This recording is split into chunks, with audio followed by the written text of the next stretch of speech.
Bienvenidos a todos, Dios les bendiga. Vamos a seguir en esta mañana la segunda parte de este mensaje, miniserie, matrimonio y divorcio. Le decía a mi esposa en esta mañana que siento que me queda grande hablar todavía sobre matrimonio.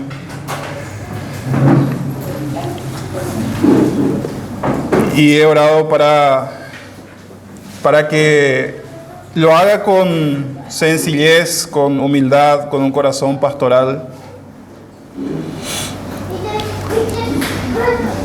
Vamos a leer nuevamente todo el capítulo, no todo el capítulo, hasta el versículo 12. Los que quieren complementar, el domingo pasado tenemos el video. Muchas de las cosas que hablé el domingo pasado ya no voy a mencionar a grandes rasgos. Jesús enseña sobre el divorcio. El título: levantándose de allí, vino a la región de Judea y al otro lado del Jordán, y volvió el pueblo a juntarse a él, y de nuevo les enseñaba como solía. Y se acercaron a él los fariseos y le preguntaron para tentarle si era lícito al marido repudiar a su mujer. Él respondió, les dijo: ¿qué os mandó Moisés? En otras palabras, ¿qué dice la Biblia? Ellos dijeron: Moisés permitió dar carta de divorcio y repudiarla. Y respondiendo Jesús le dijo: por la dureza de vuestro corazón os escribió este mandamiento Moisés. Pero al principio de la creación, varón y hembra los creó. Por eso dejará el hombre a su padre y a su madre y se unirá a su mujer. Y los dos serán una sola carne. Así que no son ya dos, sino uno. Por tanto, lo que Dios juntó no lo separe el hombre. En casa, dice el verso 10, volvieron los discípulos a preguntarle de lo mismo. Y les dijo: cualquiera que repudia a su mujer y se casa con otra comete adulterio contra ella. Y si la mujer repudia a su marido y se casa con otro, comete adulterio. Como ya mencioné el domingo pasado, comenzamos a ver este tema tan complejo, tan delicado y tan actual, que es el tema del divorcio. Si bien esto ya era un grave problema en los días de Jesús, en nuestro tiempo no es diferente. Ya ya es una epidemia. Es lo más normal. Es más, se normalizó tanto, hermanos, que las nuevas generaciones ya se casan pensando que si no funciona, tengo la puerta de emergencia llamada divorcio. Lastimosamente. Nuestra sociedad pagana, anticristiana, ha normalizado el tema del divorcio. Y muchos de los cristianos están afectados en esa normalización. Lo malo de esta puerta de emergencia llamada divorcio es que si la cruzas, habrás abierto la caja de Pandora. Voy a explicar un poquito lo que significa eso más adelante. Habrás comenzado a desencadenar una serie de consecuencias emocionales, familiares, laborales, económicas, etcétera, etcétera. En la mitología griega, la caja de Pandora era un recipiente que contenía todos los males del mundo. Yo creo que ya habrán escuchado esa expresión, la caja de Pandora. Y quienes las abría atraía muchas desgracias sobre él, según la mitología griega, ¿verdad? Y algo parecido pasa cuando acudimos a esta opción, a esta puerta de emergencia llamada divorcio. En esta guerra, hermanos, no habrá ganadores, no habrá partes felices, solo perdedores. El domingo desarrollamos 2 puntos que eran, en primer lugar, la pregunta maliciosa que le hicieron los fariseos a Jesús. Vean ahí en el versículo 2, y se acercaron los fariseos y le preguntaron para tentarle. Y le preguntaron, ¿es lícito al hombre repudiar a su mujer por cualquier cosa? Y en segundo lugar vimos lo que Jesús respondió, la respuesta de Jesús. Y la respuesta de Jesús, hermano, los llevó a considerar directamente ¿qué dice Dios? ¿Qué dice Dios? ¿Qué os mandó Moisés? Acuérdense que hablamos de las 2 corrientes que había, de un maestro, de un rabí llamado Shammai y otro Hillel. Entonces él les dice, no importa lo que dice Shammai ni Hillel, no importa lo que la sociedad diga, ¿qué dice la Biblia? ¿Qué dice tu fe al respecto? Vuelvan al Génesis, les decía Jesús, vuelvan al principio. Vuelvan al principio para ver cómo era, cuál era el plan original en cuanto al matrimonio. ¿Cómo fue al principio? Y hermanos que estamos casados y aquellos que piensan casarse, no es la perspectiva de nuestra cultura lo que determina el matrimonio. Es la perspectiva de Dios revelada en su palabra, porque nuestra cultura, hermanos, ridiculiza al que se quiere casar.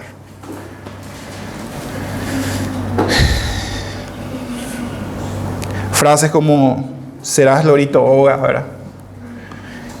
Solo los tontos se casan, etcétera. Que comparan al matrimonio con una prisión, más o menos, que una vez que te casas perdés toda la libertad, o sea, así te pintan en el mundo. Nuestra cultura ridiculiza algo que Dios lo diseñó para su propósito, para su gloria. Mientras que Dios dice en su palabra en Hebreos 13:4, honroso sea el matrimonio. Honroso sea el matrimonio.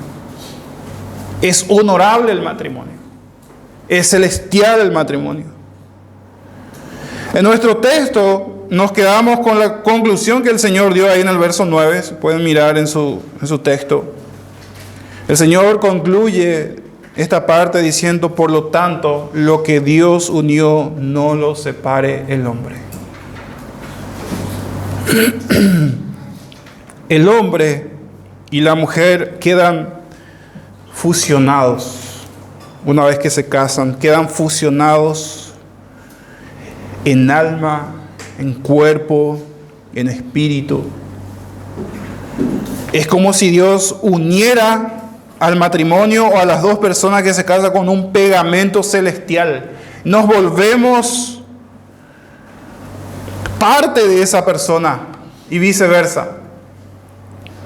Yo estaba pensando estos días, ¿cómo hay matrimonios tan parecidos físicamente? Y si no son parecidos físicamente, ¿cómo son tan parecidos en su fe, en su actuar, en sus valores? Parte de lo que mi esposa es se me pega, y parte de lo que yo soy se pega a mi esposa. Yo a veces le digo a mi esposa, eso de olvidarse todas las cosas era solamente mi forma de ser. Ahora también ella ya es así. Entonces no solamente las cosas buenas que somos transmitimos a la esposa, sino también las cosas negativas que somos transmitimos a la esposa, y nos volvemos uno, nos parecemos tanto. En ese sentido nos fusionamos.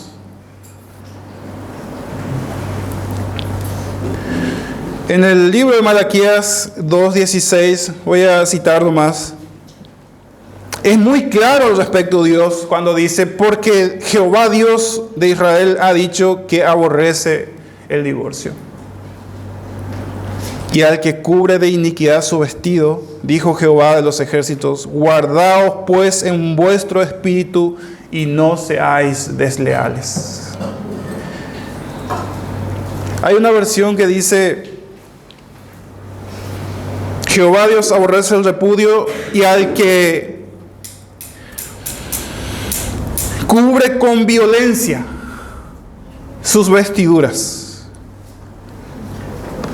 La imagen aquí es bastante fuerte. Pueden imaginarse también.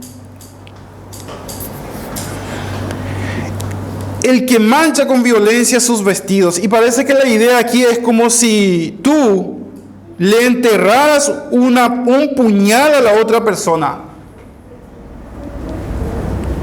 Y al retirar el puñal de la persona, su sangre te salpique. Es más o menos la idea de esta frase. Y al que cubre de violencia sus vestiduras.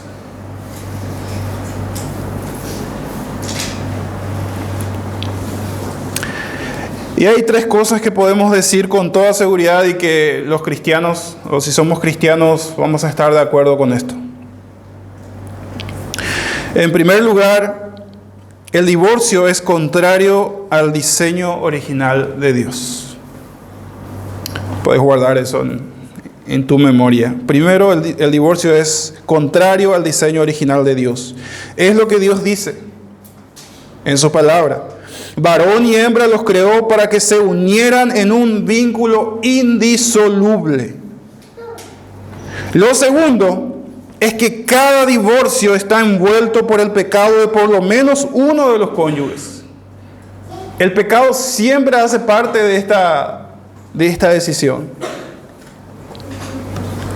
Alguien tuvo que haber quebrantado la ley. Uno de los dos, o los dos. Y tercero, es que cada pareja que se divorcia está separando lo que Dios unió. Es por eso que resulta imposible que un divorcio sea indoloro. No hay terapias, no hay consejo, no hay consuelo cuando ocurre esto.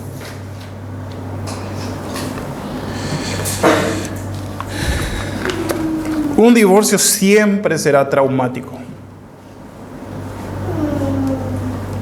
Para los que se divorcian, para los hijos, para los familiares, para los amigos. Se dice que el divorcio produce el mismo efecto que alguien que ha perdido un ser querido. El corazón queda enlutado para siempre, por más que la persona vuelve a rehacer su vida más adelante. Tanto ha cambiado nuestra cultura, hermanos, que hasta hace poco la gente solía pensar en el matrimonio como una unión contractual permanente, diseñada para el amor mutuo, para la procreación y protección. Pero ahora se ha convertido simplemente en un contrato sexual para la gratificación individual. A esto se ha reducido el matrimonio hoy.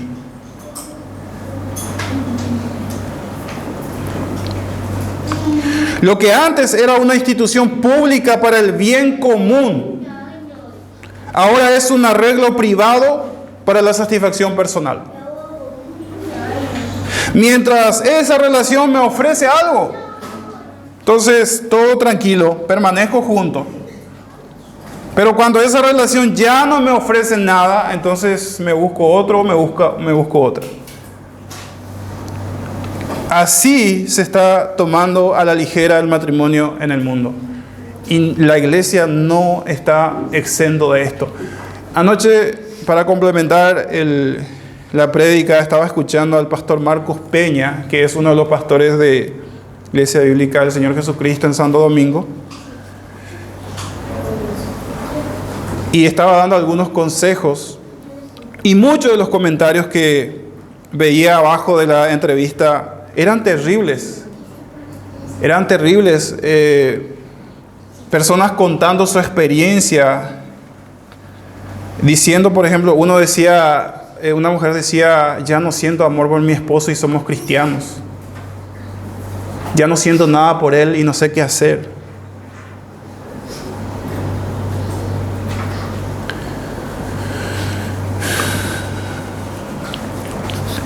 Sin embargo, de acuerdo a lo dicho por Dios,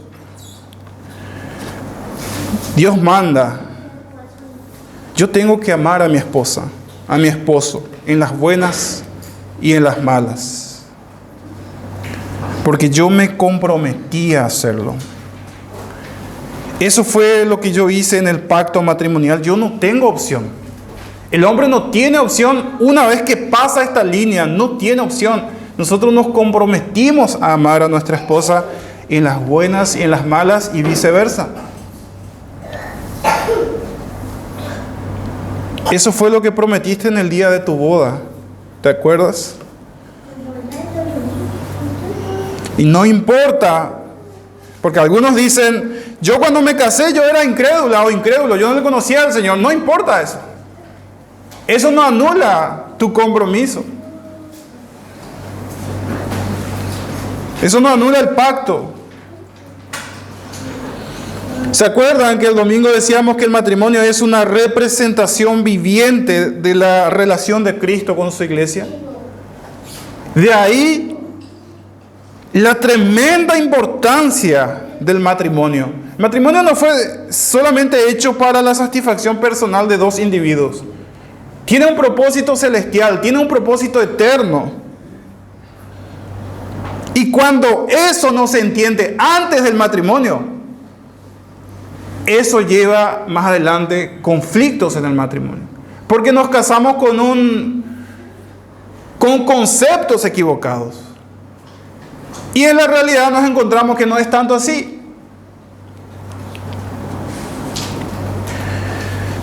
Por eso tenemos que centrarnos también, en primer lugar, en lo preventivo, no solamente en lo curativo. Porque lo curativo muchas veces ya no tiene solución. O sea, cuando nos centramos en lo curativo, primero tenemos que centrarnos en lo preventivo. Tenemos que prevenir antes de casarnos muchas cosas.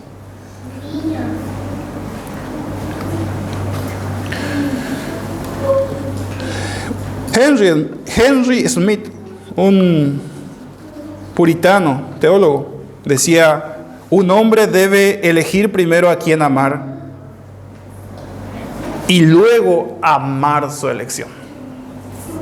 Un hombre debe primero elegir a quién amar y luego amar esa elección. Eso es lo que tú prometiste en el día de tu boda. Yo prometí en el día de mi boda. Y no importa si cuando lo hicimos éramos creyentes o no. Cristo nos amó, nos escogió como objeto de su amor y hoy Él ama esa elección. Con todas nuestras falencias y con todas nuestras debilidades, Cristo nos ama. Él diseñó el matrimonio para hacer visible ese amor a los ojos del mundo. Vean la importancia que tiene nuestro matrimonio. Él diseñó el matrimonio para hacer visible ese amor a los ojos del mundo. Dios nos ama. Dios no nos ama por lo que somos, nos ama a pesar de lo que somos. Si dependiera de nosotros o nuestros hechos, la iglesia no sería posible. La iglesia no sería posible si dependiera de nuestros hechos o de nuestra naturaleza. Y tampoco sería posible el matrimonio. Imagínense si el amor de Dios dependiera de lo que nosotros hagamos o lo que dejemos de hacer. Su amor hacia nosotros, hermanos, depende de su elección y depende de su pacto. Depende de su naturaleza. Depende de su fidelidad. Y esa es la seguridad que tenemos en cuanto a nuestra salvación también. Depende de Él.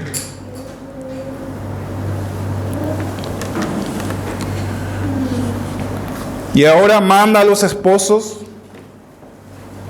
que amen a sus esposas como Él ama a su iglesia. Y manda a las esposas a someterse a ese esposo. Yo he escuchado algunas hermanas, no en este grupo, por si acaso,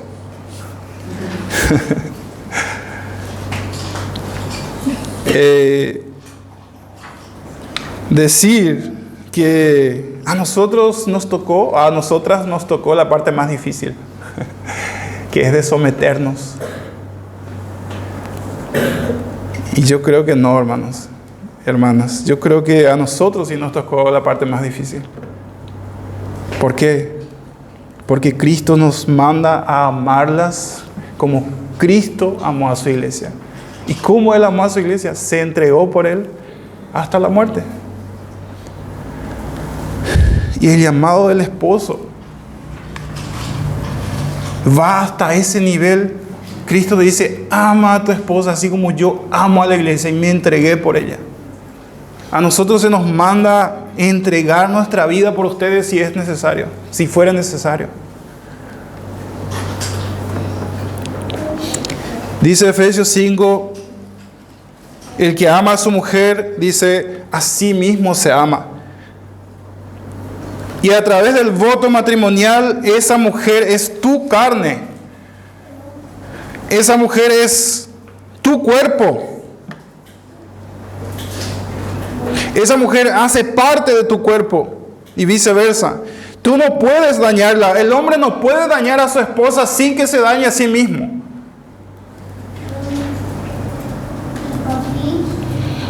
Estás martiriando por tu propio dedo o por tu propia pierna, propio miembro. Acuérdense de nuestro texto, comienza con una pregunta sobre el divorcio en el versículo 2. Pero es como que Jesús no quería hablar tanto de ese tema y Él termina hablando más del matrimonio que del divorcio. Por eso los discípulos vuelven a preguntarle. Ahora, la pregunta del millón, hermanos. Entonces, a la luz de todo lo que hemos hablado, ¿no existe entonces ninguna razón legítima para que una pareja se separe, se divorcie?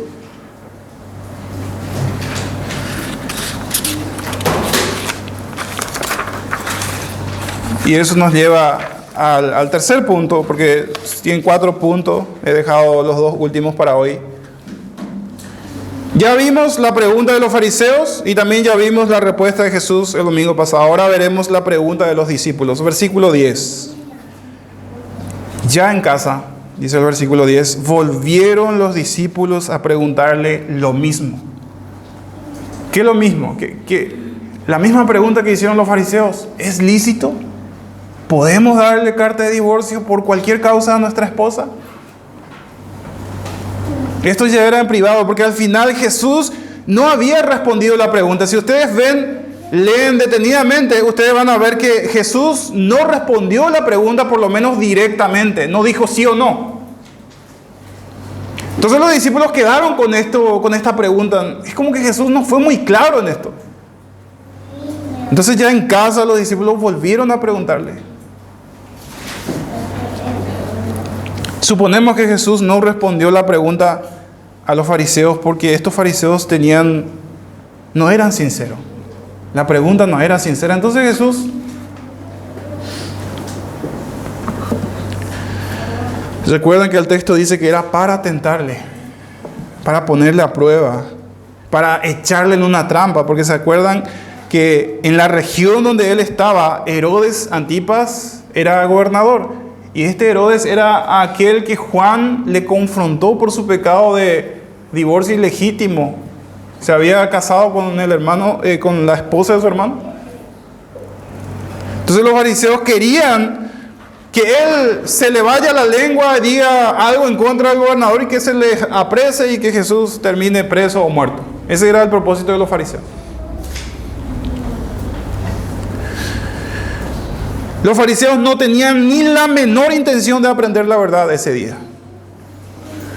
Pero es probable también que Jesús hubiera querido dejar en la mente de los presentes, porque no eran los únicos que estaban ahí. Dice en el versículo 1 que había mucha gente, se juntó mucha gente alrededor de Jesús. Es probable que Jesús hubiera querido dejar en la mente de los presentes que lo más importante no era que existiera una causa para separarse, sino que hay varias razones para seguir casados. Pero los discípulos estaban inquietos. Vuelven a preguntarle lo mismo y eso nos lleva a la respuesta de Jesús. ¿Qué responde Jesús ahora a sus discípulos? Esto ya era en privado. Y les dijo, versículo 11 al 12. Cualquiera que repudia a su mujer y se casa con otra comete adulterio contra ella. Y si la mujer repudia a su marido y se casa con otro, comete adulterio.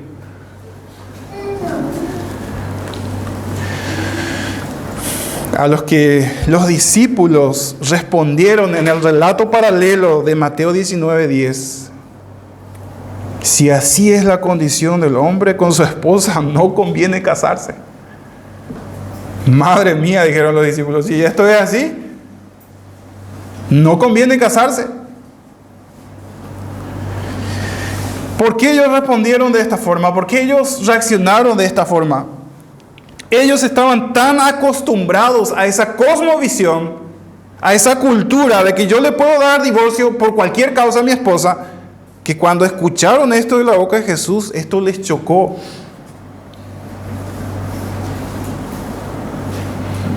Imagínense hacer esta declaración hoy en día en un medio público de alto rating, en una televisión. Jamás te volverían a invitar. ¿Por qué? Porque nuestra sociedad, hermanos, está lleno de adúlteros. Primero, el Señor nos ha acusado a todos de ser adúlteros de corazón. Y después hay muchos adúlteros practicantes en la sociedad. Así que este tipo de declaraciones, hacer este tipo de declaraciones hoy es pisar el dedo a muchos, incomodar a muchos. Y jamás te van a invitar a hablar de este tema en un medio con alto rating porque joderíamos el negocio ahora. Y aunque esto es así, recuerden la pregunta: ¿es lícito casarse y divorciarse de su mujer por cualquier causa? Esa era la pregunta. Y aunque no está escrito literalmente aquí, yo me imagino a Jesús diciéndole: por supuesto que no. Por supuesto que no. No importa lo que diga nuestra cultura y los expertos de nuestra época, los psicólogos, los sociólogos, no importa lo que dicen ellos. ¿Qué dice Dios? Es la pregunta. Esa es la pregunta correcta, la que debemos hacernos nosotros cuando nos enfrentamos a esto, o nuestros familiares o alguien que conocemos está enfrentando esta situación. Lo que Dios unió, no lo separe el hombre.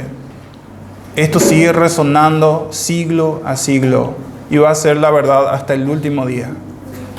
Esta es la norma y esta norma no va a cambiar, hermanos. Dios no va a cambiar esta norma.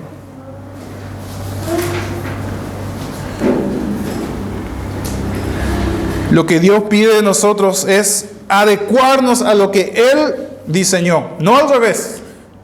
Porque hoy parece que la gente sí quiere que Dios cambie y esto es demasiado extremo. Eso vamos a cambiarlo un poquito, vamos a maquillarle y vamos a acomodar a la sociedad.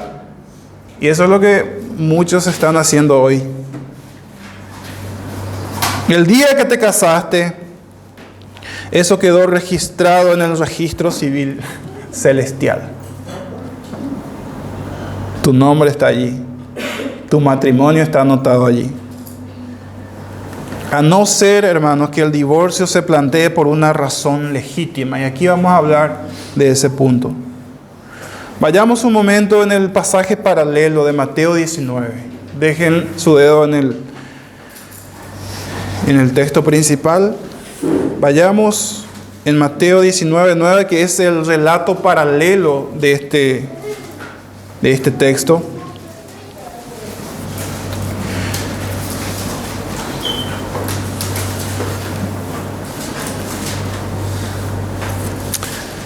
Mateo 19:9 dice: y yo os digo, la autoridad final, que cualquiera que repudia a su mujer, salvo por causa de fornicación y se casa con otra adultera. Ahí hay una salvedad. El otro pasaje, hermanos, es Mateo 5, 31 al 32 en el Sermón del Monte. Y Jesús dice, también fue dicho, será el dicho de la época. Esa era la norma de la época. También fue dicho, cualquiera que repudia a su mujer, Mateo 5, 31 al 32, dele carta de divorcio. ¿Se acuerdan que dijimos que para los fariseos lo único que les importaba a ellos cumplir con esa parte legal? Si cumplían con esa parte legal, ya está listo. Ellos jamás consideraban lo que había mucho más atrás, lo que involucraba un matrimonio, las consecuencias que iba a traer romper un matrimonio. Pero a ellos les interesaba más la parte legal nomás. Si yo doy carta de divorcio, ya está, ya cumplí la voluntad de Dios, ya hice la voluntad de Dios. Y yo os digo que cualquiera que repudia a su mujer, salvo por causa de fornicación, eso ya leímos, también fue dicho, cualquiera que repudia a su mujer, dele carta de divorcio. Pero yo os digo, autoridad final, que el que repudia a su mujer, a no ser por causa de fornicación, hace que ella adultere, y el que se casa con la repudiada comete adulterio.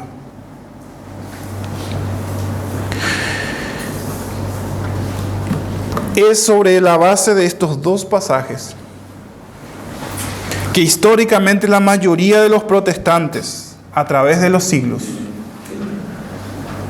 han sostenido que el pecado de fornicación es la única causa legítima por la que Dios permite que la parte inocente, la parte afectada,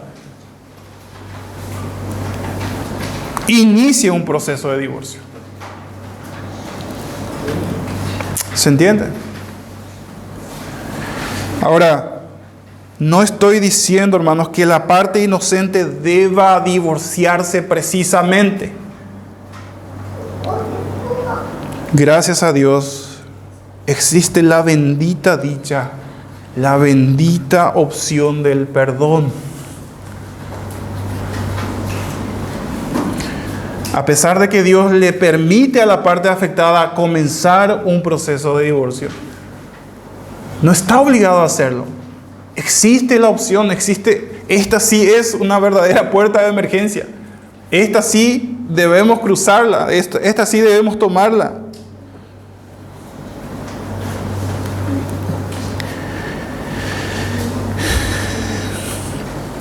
El perdón no es solamente necesario en esta circunstancia. El perdón es necesario en todas las relaciones humanas.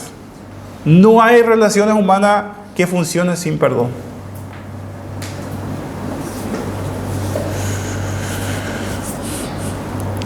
Existe la bendita dicha del perdón para un matrimonio herido de muerte por el divorcio. Esto, hermanos, siempre y cuando sea posible, porque a veces ya no es posible, lastimosamente. A veces la parte afectada ya no quiere perdonar. Aunque la persona se haya arrepentido genuinamente, la parte afectada ya no quiere perdonar. Entonces, lastimosamente, y Dios lo sabe, hay casos que ya no hay caso. No hay caso. Y Dios permite que la parte afectada dé por terminada la relación, siempre y cuando sea por el motivo que ya estamos mencionando en los dos versículos. Y hay otros que dicen, y quiero mencionar eso solamente para que lo tengan en cuenta. Hay otros que dicen que por lo menos hay dos causas más, y algunos dicen que hay 4, y algunos dicen que hay otro. Pero yo por lo menos me quedo con estos 3. Y aquí lo cito. El primero es si la persona está en peligro de muerte con su cónyuge. En ese caso, se recomienda por lo menos una separación temporal. No un divorcio, pero por lo menos una separación temporal. Supongamos que, yo no sé si ustedes conocen, pero yo conocí personas que cuando no toman, son santos, son tranquilos, se puede charlar con ellos tranquilamente, pero cuando toman se vuelven un demonio. Y hay mujeres casadas con este tipo de hombres, que cuando no toma todo tranquilo, pero cuando toma se vuelve violento y se convierte en una amenaza para la mujer. Entonces, en estos casos, por lo menos para paliar la situación, se recomienda una separación temporal. Pero después de eso, debe haber un trabajo detrás, no tiene que quedarse ahí. Y el segundo es cuando uno de los cónyuges se convierte. O sea, supongamos que los dos no conocían a Cristo y de repente uno de los dos se convierte y ella o él ya quiere ir a la iglesia, quiere ser fiel a Dios y él no y ella no. Y de repente el que no es cristiano o no es cristiana dice: yo no quiero vivir más contigo así, yo no estoy dispuesto a seguirte. Entonces, en ese caso, si la parte que no es cristiano o cristiana quiere irse, no se puede hacer nada. Ahora Pablo dice: si tú eres cristiana, no le dejes a tu esposo porque es un incrédulo. No se te permite hacer eso. Si él quiere vivir contigo así, ok, vivan. Pero si él se quiere separar, ahí ya no hay nada que hacer. Solo quería citar por lo menos estos dos, ya que no son los motivos de nuestra cita en cuestión, pero quería citarlos por lo menos. Así como en el Antiguo Testamento, el adulterio rompía el vínculo matrimonial. ¿Por qué rompía el vínculo matrimonial? ¿Saben? Quedaba viudo. Viudo, viuda. El adulterio rompía el vínculo matrimonial porque al adúltero, a la adúltera se le apedreaba. Así como pasaba en el Antiguo Testamento, así en el Nuevo Testamento se le da permiso a la parte afectada o se le da la posibilidad del divorcio. Aunque siempre, hermanos, será mejor componer un matrimonio dañado que disolverlo totalmente. Siempre será mejor componerlo, restaurarlo. Y sabemos también que antes del divorcio, o que antes que el divorcio toque a la puerta de un matrimonio, eso no ocurrió por accidente.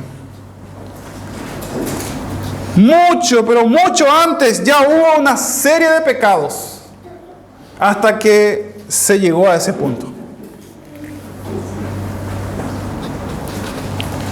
El divorcio no es la única amenaza al matrimonio. Lo es también la desatención. El desatender al esposo, a la esposa.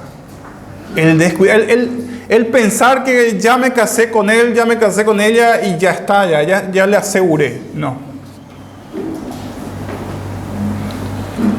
La desatención, la rutina. Todo es rutinario en nuestro matrimonio. Y ya sé lo que va a pasar mañana y pasado mañana y toda la semana. Y la rutina puede matar la relación. La apatía. El egoísmo, el orgullo. Hay muchas amenazas al matrimonio. Por eso, tal como hice el domingo pasado, quiero ir terminando con algunas aplicaciones prácticas. Primero para los casados, en primer lugar. Vivimos en un mundo hostil al matrimonio. Tal y como Dios lo ordenó, así como Dios lo ordenó, el matrimonio es odiado, es rechazado, es ridiculizado. Y los hombres necesitan ser valientes y temerosos de Dios para soportar la avalancha de tentaciones que le invitan a serles infiel a sus esposas. Los hombres necesitamos ser valientes, los hombres necesitamos ser hombres realmente. El diablo, el mundo y tu carne van a conspirar todos los días contra tu matrimonio, contra tu relación con Dios. Así no quieras. El diablo no pide permiso. Así que mis hermanos, cuídense, cuidémonos. Oremos unos por otros. Oremos juntos constantemente. Y aquí voy a hacer algunas preguntas. ¿Cuándo fue la última vez que oraste intencionalmente por tu esposa? A veces pensamos que nuestra esposa es como que no necesita y no necesita que oremos por ella. ¿Cuándo fue la última vez? Yo me hice esa pregunta y no les voy a responder la respuesta, no lo voy a decir. Intencionalmente por tu esposa. ¿Cuándo fue la última vez que oraron juntos, por ejemplo? ¿Oran juntos? Comuníquense con amor y respeto, como dije el domingo pasado. Comuniquen sus necesidades y sus disgustos con respeto. Hablen de sus tentaciones. Abran todo su corazón. No tengan ningún secreto con su esposa y viceversa. Ella y él tienen que estar seguros de que tú no tienes ningún secreto. Porque una de las necesidades más fuertes o necesarias para la mujer es sentirse segura. La seguridad para la mujer es muy importante. ¿Qué estamos haciendo, hombres, para que nuestras esposas estén seguras? Que ellas no duden de nosotros, que ellas puedan estar tranquilas cuando nosotros salimos. Trabajamos en eso, lo estamos viendo.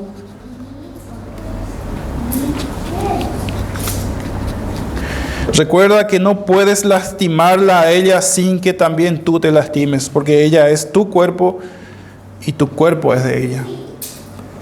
Recuerda que el gran propósito del matrimonio no es primeramente que seamos felices. Y es ahí donde muchos entran en corto. ¿En serio? Yo pensé que nos casamos para ser felices. Y sí, también. Pero eso es consecuencia. No es lo primordial, no es lo principal. El gran propósito del matrimonio es que seamos una representación viviente del Evangelio. Y a consecuencia de eso, vamos a ser felices. Amén. No quiero pintar tan negra la situación. No es así. Tampoco es mi intención que los que están solteros salgan de aquí no queriendo casarse. No. Así como dijeron los discípulos, madre mía, si así es la situación, la situación del hombre, no conviene casarse. Recuerda que seremos o somos llamados para representar el amor viviente de Cristo con su iglesia. El tipo de amor que Cristo tiene a su iglesia. Aquí nadie se casó con un ángel. Aquí todos se casaron con otros pecadores. Y Dios quiere usar ese matrimonio, nuestro matrimonio, para santificarnos mutuamente. ¿Cuántas cosas, cuántas situaciones dentro del matrimonio nos hacen ser mejores? O cambiar, o practicar. Y en segundo lugar, quiero dirigirme a los solteros que están presentes. Y quiero decirles que no tengan miedo al casamiento. Procuren casarse. Pero no lo hagan por motivos puramente carnales. El matrimonio no es un juego, hermanos. No es un juego. Nunca lo tomen a la ligera. No se dejen llevar por los ojos, varones. Nosotros tenemos ese problema.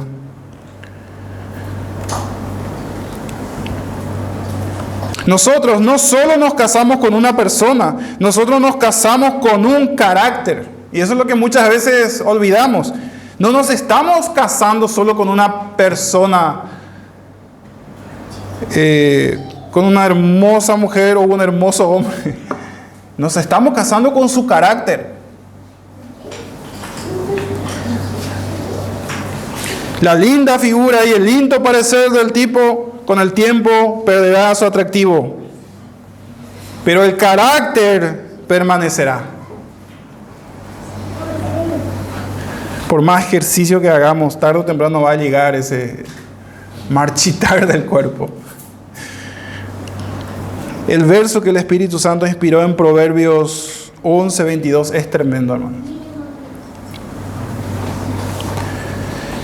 Dice: como zarcillo de oro en el hocico de un cerdo es la mujer apartada de razón.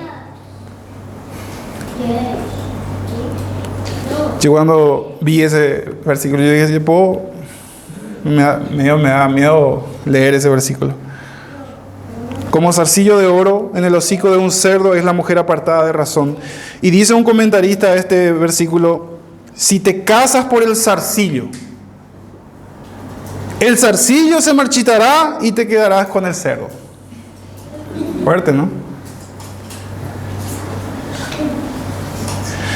Es decir, si te casas solo por lo externo se va a marchitar y al final te habrás quedado con el carácter de esa persona.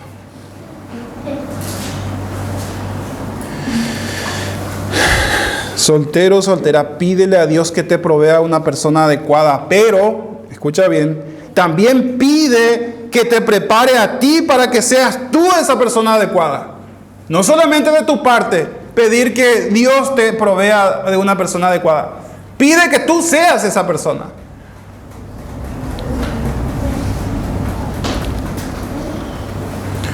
La pregunta no es ¿cómo va a ser para mi futura esposa? La pregunta es primordialmente ¿cómo yo voy a ser como esposo para mi esposa? Y lo bueno, hermanos, es que si alguien ora así, siempre va a haber otra persona que está orando de la misma forma. Y tarde o temprano se van a encontrar. Si alguien dice yo me mantengo virgen hasta el matrimonio, siempre va a haber alguien que diga lo mismo y que se haya propuesto hacer lo mismo. Siempre. Y no es que sea malo buscar esas cosas que nos gustan. Dios es tan bueno que nos dio el sentido del gusto. Y nos provee esposas que nos gusten y viceversa.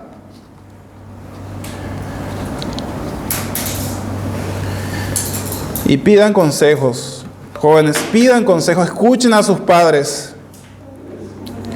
Escuchen a los que están dispuestos a decirle aquellas cosas que no quieren oír, pero necesitan oír. No hagan como Jeroboam. ¿Saben qué hizo Jeroboam? Cuando subió al trono, desechó al grupo de ancianos que aconsejaba a su padre y eligió al grupo de amigos que creció con él para que le den consejos.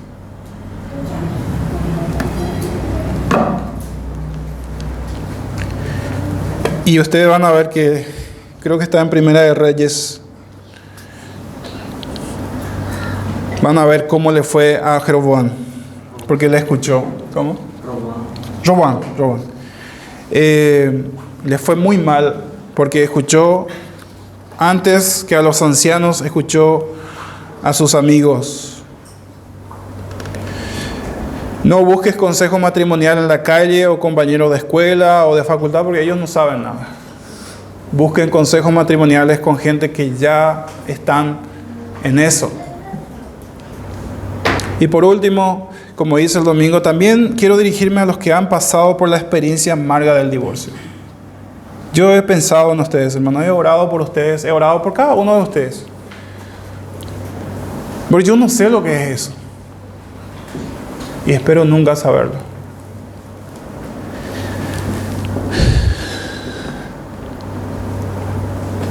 Para decirles, hermanos, que aún aquellos divorcios injustificados en Cristo son perdonados. La Biblia no dice que un divorcio injustificado sea imperdonable. Tu identidad primaria, si te has vuelto a Cristo, es cristiano o cristiana, no divorciado, divorciada. No eres ciudadano de segunda clase en el cielo ni en la iglesia por eso, si fuiste perdonado. Y sí, sabemos que a pesar del perdón, hermano, hay consecuencias que van a perdurar el resto de la vida. Sabemos eso. El pecado es así. Pero Él ha prometido ser el sostén de sus hijos, de aquellos que han confiado en Él. Y de una forma general, el matrimonio no es lo único que el pecado del hombre dañó. Nuestro pecado dañó nuestra misma relación con Dios. Y si alguien aquí todavía está sin Cristo, la Biblia nos manda, Dios nos manda que nos arrepintamos. Eso es lo que la Biblia nos manda, que nos arrepintamos.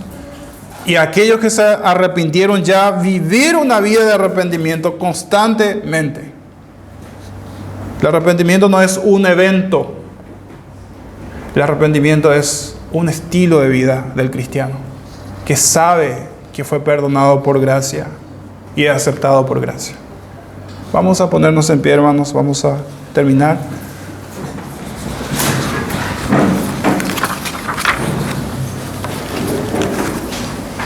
Vamos a hacer una oración. Vamos a orar por nosotros mismos en esta mañana, por nuestro matrimonio. Vamos a aprovechar para orar. Los solteros que también puedan orar por su futuro matrimonio. Y oremos para que el Señor nos guarde de este mal que acecha a nuestra sociedad, que es el divorcio. Padre Celestial, en esta mañana nos presentamos delante de ti sabiendo que donde tu palabra se expone, tú estás presente. Tú estás viendo cada corazón en esta mañana, cada pensamiento. Tú conoces los sufrimientos que han pasado aquellos que han experimentado la amarga experiencia del divorcio. Pedimos por ellos, oramos por ellos. Y tal como dijimos, Señor, tú sigues siendo el sostén de ellos. Oramos por los matrimonios presentes, Padre. Oramos por aquellos que están casados y que solamente tú, Señor, sabes las luchas que pasan. Guárdalos, Señor, guárdalos. Oramos por los solteros que están presentes, Señor. Oramos para que ellos puedan tomar este tema del matrimonio con seriedad, que no lo tomen a la ligera, que oren, que dependan de ti, que pidan sabiduría, pidan consejos. Gracias te damos, Señor. Te doy gracias por tu iglesia, por mis hermanos presentes. En el nombre de Cristo Jesús oramos. Amén y amén. Amén.